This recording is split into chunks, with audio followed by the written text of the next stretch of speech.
Hi, Melody. This is Mans. I wanted to just kind of talk to you about the Geometry Zoo. Mom said you're having a little trouble understanding what to do, so I want to kind of go through it with you. So I sent this Google slide to you, or I posted it on Google Classroom. And it has 2 pages. So the first page, that's the instruction page, which I'll go through in a second.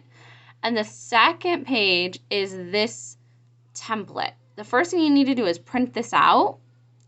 I'm pretty sure you have a printer because I've seen other stuff that you've sent me. But if you don't, if it's out of ink or something, then you can draw these shapes on a separate piece of paper, but that's a little trickier. But you can definitely do that. But if you can print this out, that's the best. So all of these shapes on here are going to be little cages or little pens for some zoo animals.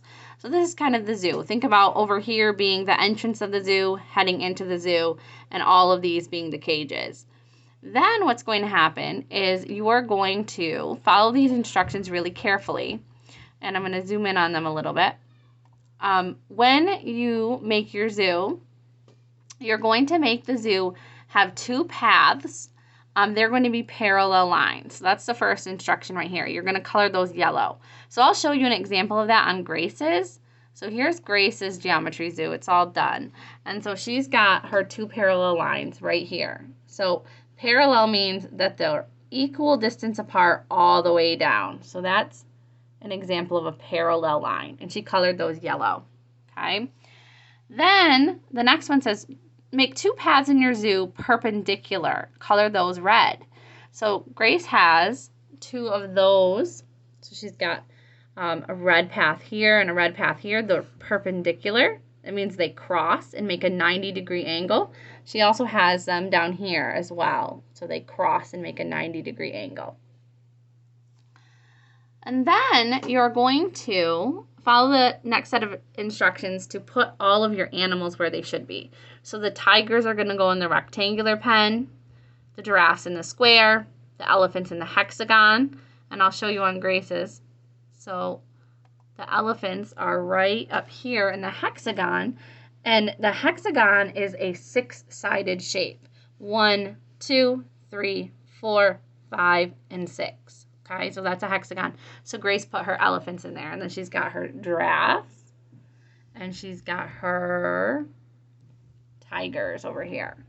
Okay, so basically you're going to follow those instructions to put all of your animals in their proper places. Okay, then you're going to go ahead and, I should talk about the triangles really quickly. The monkeys are in an equilateral triangle. An equilateral triangle is a triangle that is the same length on all sides. So that's this one up here, the same length on all sides. An isosceles triangle is this triangle that has 2 sides that are the same length. And a scalene triangle is a triangle that has no sides the same, kind of leans over a little bit. So on Grace's, you can see on her triangle, she's got her monkeys in the equilateral. You can see that good. She's got her kangaroo down here in the isosceles, and she's got her hippos down here in the scalene. Okay. And then there's a few other instructions, like make sure your animals are drawn really neatly and colored in carefully. Adding other details like trees, benches, flowers, restrooms, restaurants. Then you're going to measure the rectangle pen with a ruler, and you'll find the area of that. So if you're measuring this rectangle pen and you want to find the area, remember, if it's 5 down and 10 across, you would do 5 times 10 equals 50 square inches or 50 square units, okay? Or 50 square centimeters, depending on what you're measuring it in, but probably centimeters would be your best bet.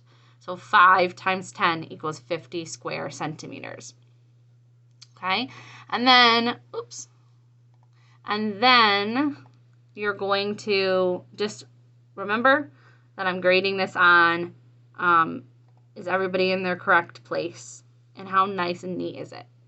All right, so that's the deal with the Geometry Zoo. Okay, it's on Google Classroom, And all these instructions are there for you. The template is there for you to print out. Okay. All right, and I'll just give you one more glimpse at Grace's, sort of from back here, so you can see what it looks like. She made bathrooms up here. She made a ticket booth here, garden here. She has a little cafe right here, and she's got a lot of details, ponds and trees and habitats for the animals to be in. Okay, so that's it. I'm going to turn this on me. I don't know what kind of glimpse we'll have, but I hope if you have any more questions, you can ask. Have a good day, okay?